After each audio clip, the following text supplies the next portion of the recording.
Imagine you're sitting around a campfire, not at a campsite with folding chairs and marshmallows. I mean, 70,000 years ago. The sun has disappeared behind the trees. The hunt is over. Dinner is cooking, and someone quietly leans over and whispers, "Don't trust Carr." Immediately everyone looks up, not because Carr stole someone's food, not because he started a fight, because yesterday he disappeared for 3 hours during the hunt. Nobody knows where he went. Nobody knows why. And suddenly, everyone wants to know. Congratulations. You just witnessed one of the oldest human behaviors on Earth, gossip. Today, gossip has a terrible reputation. It's what happens at the office coffee machine, in school hallways, in celebrity magazines, on Reddit, on TikTok. It's almost synonymous with being immature. But here's the strange part. If gossip were nothing more than useless chatter, why does every human society on Earth do it? Every culture, every language, every civilization. Children gossip, grandparents gossip, hunter-gatherers gossip, Wall Street executives gossip. Even people who constantly complain about gossip usually love hearing it. That seems odd. Evolution is surprisingly ruthless. Our brains are expensive, ridiculously expensive. Despite making up only about 2% of your body weight, your brain burns roughly 20% of your energy. That's like buying the world's most expensive sports car just to drive to the grocery store. Evolution doesn't keep something that costly around unless it's doing something incredibly valuable. So why would evolution give us a brain that loves talking about people who aren't even in the room? The answer starts with one simple problem.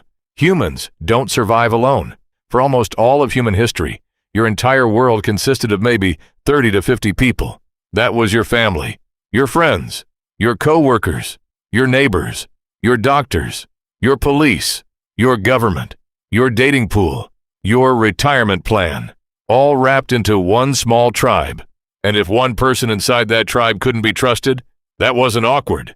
That was dangerous. Imagine tomorrow's hunt. You're chasing a massive antelope. Everyone has a job. One person drives the animal left. Another waits with a spear. Another blocks the escape route. But halfway through, one hunter panics and runs. The antelope escapes. Nobody eats. Children go hungry. Now ask yourself, would you want to know that before trusting him again? Of course you would. Suddenly gossip doesn't sound so childish. It sounds like information, valuable information. Some evolutionary psychologists even argue that gossip is essentially a prehistoric background check system. Thousands of years before resumes, before police records, before online reviews, there was only one way to learn who someone really was. Other people. She's generous. He always shares food. Don't leave your spear with him. They're secretly meeting after dark. Every conversation helped build a mental map of the tribe, and your survival depended on whether that map was accurate. This idea becomes even more interesting when we look at one of the biggest mysteries in human evolution. Why are humans so incredibly social? British anthropologist Robin Dunbar proposed a fascinating idea.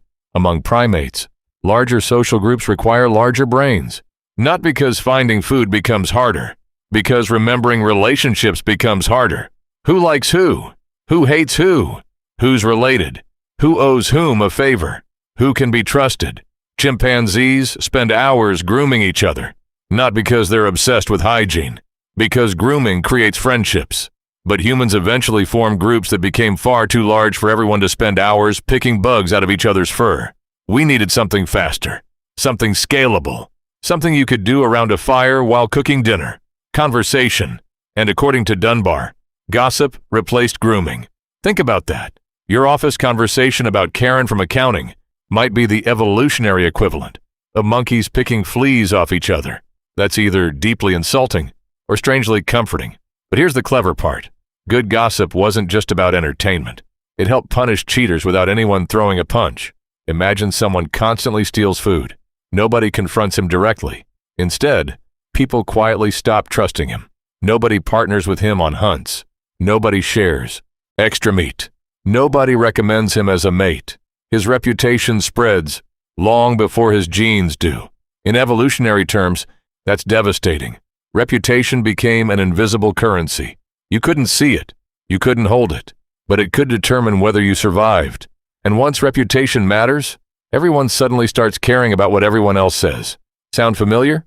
because we still live like this. Except today, our tribe isn't 30 people.